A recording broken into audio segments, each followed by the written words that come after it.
Assalamualaikum warahmatullahi wabarakatuh. Selamat pagi. Perkenalkan, saya Ahmad Razali Rosid dengan NIM akhir 127. Pada video ini saya akan menjelaskan jawaban ujian akhir semester saya mata kuliah Hukum Perundang-undangan yang terdiri dari 4 soal mengenai teknik penyusunan peraturan, kedudukan Pancasila, asas kedayagunaan dan kehasilgunaan, serta peran prolegnas dan naskah akademik. Baik, selanjutnya kita masuk ke soal yang pertama, yaitu tentang pentingnya teknik penyusunan peraturan perundang-undangan.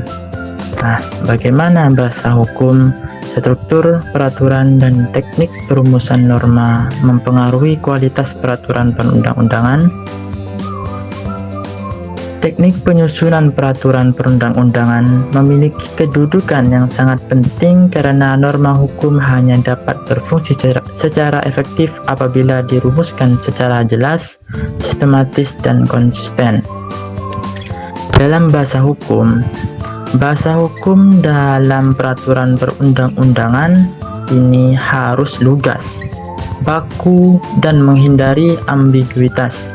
Pemilihan istilah yang konsisten, misalnya penggunaan satu definisi untuk satu konsep di seluruh peraturan, sangat menentukan kejelasan rumusan. Dalam struktur peraturan, struktur yang baku yaitu terdiri atas judul, pembukaan, batang tubuh, penutup, dan penjelasan. Hal tersebut memastikan peraturan mudah ditelusuri dan diterapkan.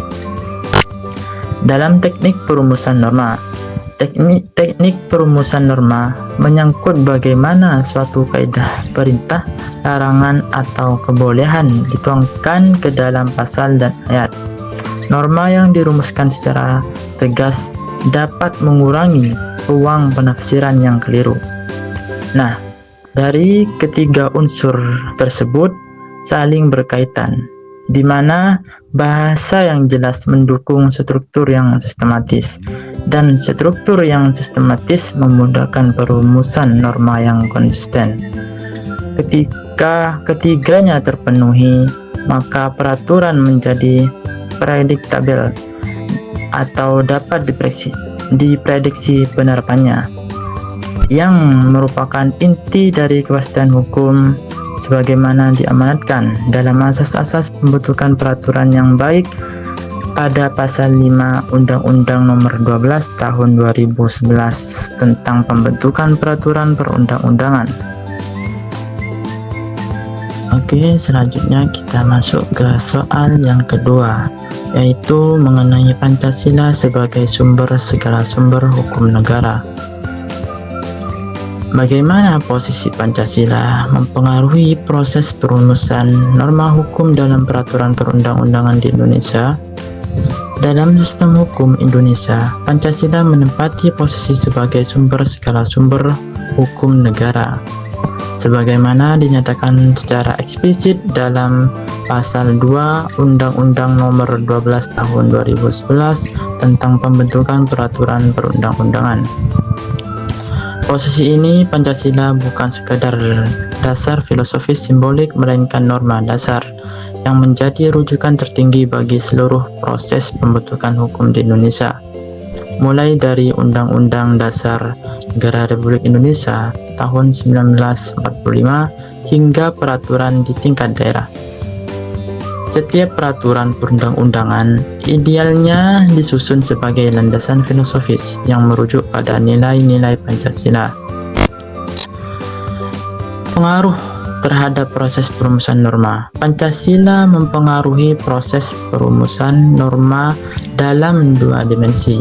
Yang pertama sebagai filter materi muatan, sehingga setiap rancangan peraturan harus diuji apakah bertentangan dengan nilai dasar Pancasila atau tidak. Yang kedua, sebagai pedoman penyeimbang. Ketika terjadi konflik antara kepentingan individu dan kepentingan bersama, misalnya dalam perumusan norma yang menyangkut hak asasi manusia versus kepentingan umum. Meskipun secara normatif kedudukan Pancasila sangat kuat, dalam praktik pembentukan peraturan sering terjadi kesenjangan antara nilai filosofis dan teknis peraturan norma.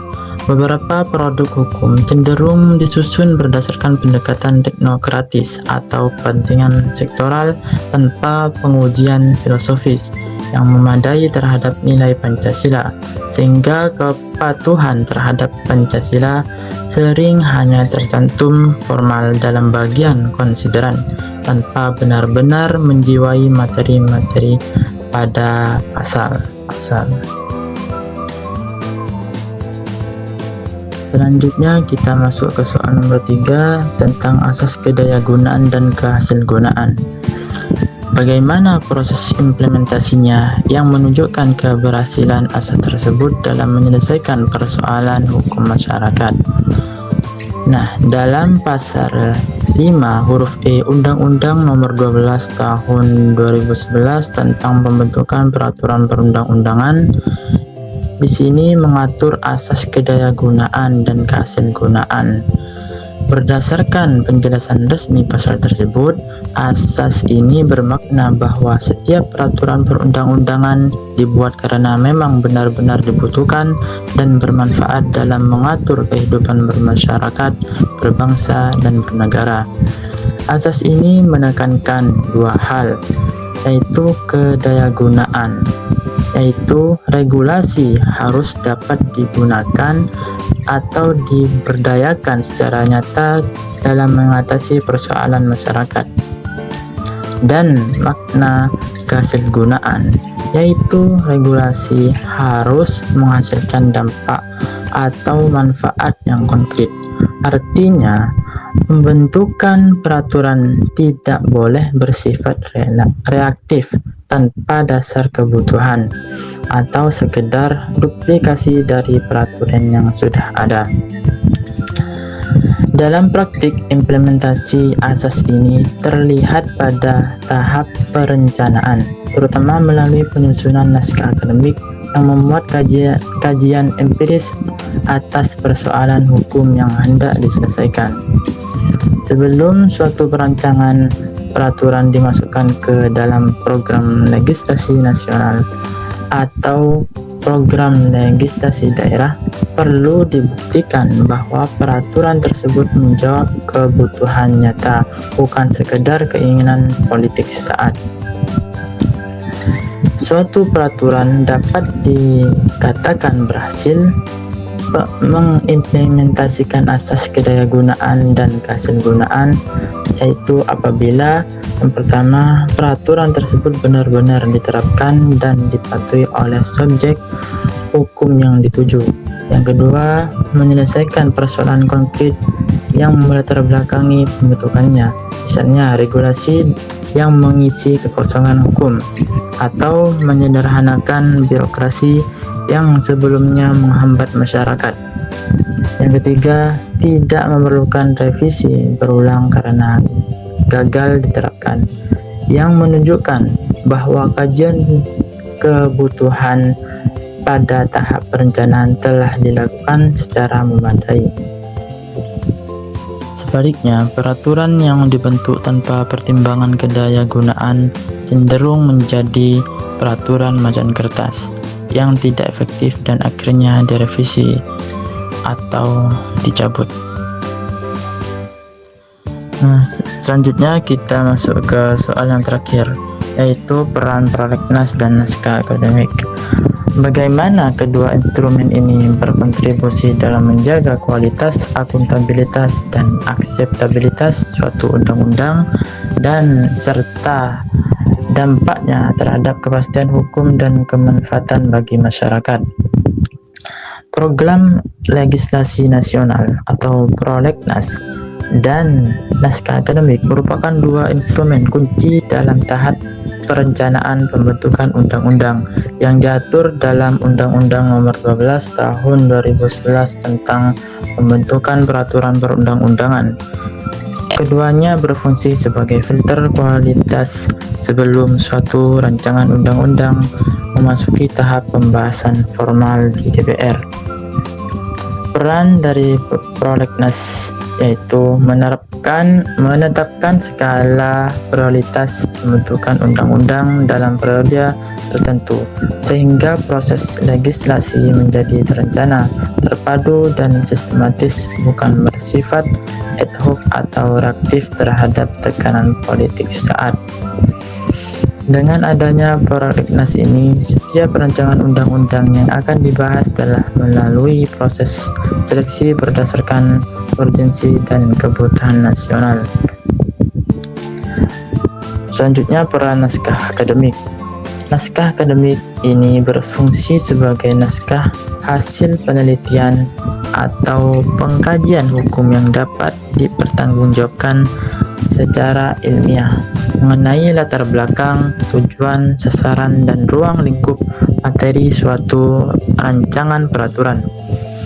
Naskah ini menjadi dasar argumentatif bagi pembentuk undang-undang dalam mengambil keputusan, sekaligus media untuk menjaring partisipasi publik sejak tahap awal perencanaan.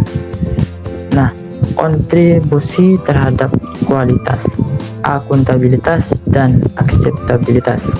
Dari sisi kualitas, naskah akademik memastikan substansi rancangan undang-undang didasarkan pada data, kajian empiris, dan landasan filosofis, sosiologis, yuridis yang jelas, bukan sekedar asumsi normatif.